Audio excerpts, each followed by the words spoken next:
Shalom Bapak Ibu sekalian. Selamat pagi. Kita kembali mau melanjutkan renungan kita di dalam buku Imamat ini, Bapak Ibu sekalian. Yang sekali lagi bagi kebanyakan orang mungkin dianggap sebagai buku yang kering, buku yang membosankan, buku yang ingin dibaca lewat cepat-cepat saja. Tetapi sebetulnya sangat kaya, Bapak Ibu sekalian. Firman Tuhan itu sempurna, tidak pernah kehabisan inspirasi bagi kita yang dengan rendah hati memohon hikmat dan berkat pertolongan Tuhan. Nah, hari ini Bapak Ibu sekalian, saya ingin mengajak kita membaca dari Imamat pasal 10 ayat 12. Imamat 10:12 berkata demikian. Kemudian berkatalah Musa kepada Harun dan kepada Eleazar dan Itamar, anak-anak Harun yang tinggal itu, ambillah korban sajian yang tinggal dari segala korban api-apian Tuhan, dan makanlah itu sebagai roti yang tidak beragi di samping mezbah, karena itulah bagian maha kudus. Roti yang tidak beragi. Bapak Ibu sekalian, ragi bukankah sangat bermanfaat bagi manusia? Tetapi di dalam ayat yang barusan kita baca, Tuhan mengatakan supaya mereka makan roti yang tidak beragi. Apa sebabnya, Bapak Ibu sekalian? Kenapa tidak boleh makan roti yang tidak beragi?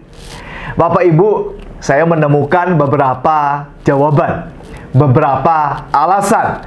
Yang pertama adalah ragi itu adalah membutuhkan waktu yang lama. Ragi untuk adonan roti atau kue itu tatkala dia dikasih ragi membutuhkan waktu yang lama. Bisa beberapa jam, mungkin juga beberapa hari. Nah, Bapak Ibu sekalian, maksudnya adalah supaya orang-orang Israel ini mereka tidak fokus kepada apa yang buat mereka itu senang, buat menyenangkan diri sendiri. Kadang-kadang Bapak Ibu ini yang sering kita lupa. Tatkala kita beribadah kepada Tuhan, yang kita pikirkan bukan diri kita, tetapi adalah dirinya Tuhan. Jadi Bapak Ibu sekalian, kita tidak membuat sesuatu begitu lama, pakai banyak waktu, padahal waktu yang ada itu bisa dipakai untuk beribadah, menyembah Tuhan. Bapak Ibu tatkala sibuk membuat adonan atau roti dan makanan yang lama, betapa sayangnya waktu itu yang harusnya dapat kita pakai untuk menyembah dan menyenangkan Tuhan. Hal pertama yang saya ingin ajukan kepada Bapak Ibu sekalian adalah, kenapa kok Tuhan mengatakan supaya mereka jangan makan roti yang tidak beragi? Supaya mereka punya waktu untuk beribadah lebih banyak kepada Tuhan. Tidak fokus kepada makanan yang lama pembuatannya. Hal yang kedua adalah fokus kepada ibadah, menyenangkan hati Tuhan, bukan menyenangkan hawa nafsu dan perut, selera makan, kemauan diri sendiri untuk menikmati makanan-makanan yang enak.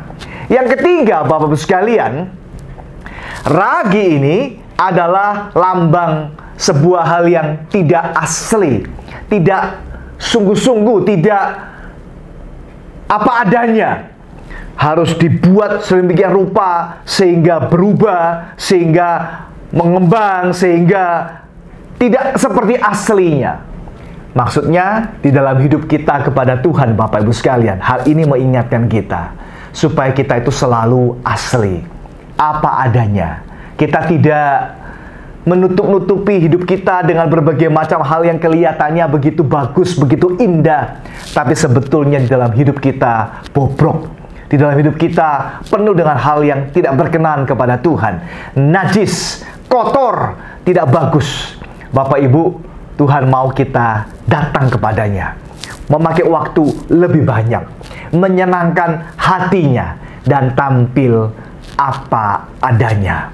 Kita tidak memakai topeng-topeng yang macam-macam supaya kelihatan bagus bagi manusia, tapi kita lupa bahwa Tuhan tidak melihat rupa, tapi Dia melihat hati kita. Nah, mari tatkala kita beribadah kepada Tuhan, kita datang kepada Dia dengan sungguh-sungguh, dengan serius, dengan apa adanya, juga dengan hati yang rendah, memohon untuk berkat-Nya, sekaligus kita mau melakukan apa yang menjadi kehendak-Nya untuk menyenangkan hati Tuhan.